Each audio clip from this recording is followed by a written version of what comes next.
করে বেড়ে উঠে রাগ হতে পারে। আগ থেমে গেলে, অগ্নি থেমে গেলে পড়ে থাকে ছাই, আর রাগ থেমে গেলে মনে থাকে। তাই ক্রোধকে সংবরণ করতে হলে কি করতে হবে না, ক্ষমা। কারো উপরে ক্রোধ এলো, ক্ষমা করে দিল। क्षमा बहुत गुण। बाबा बोलते हैं अगर क्षमा तुम इमीडिएट कर नहीं सकते हो तो कम से कम प्रोलॉन्ग करो उसका इगेंस्ट में कोई एक क्षमा। और क्षमा करते যতক্ষণ না পারছি कम से कम काल हरण टाल ही देंगे, आज नहीं छोड़।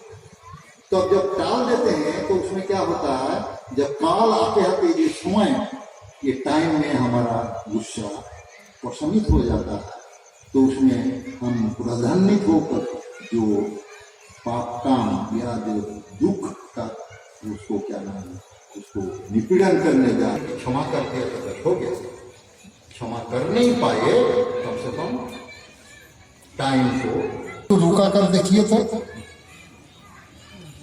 संभव नहीं है। तो मेरा मेरा मेरा मेरा इतना लोभ क्यों है?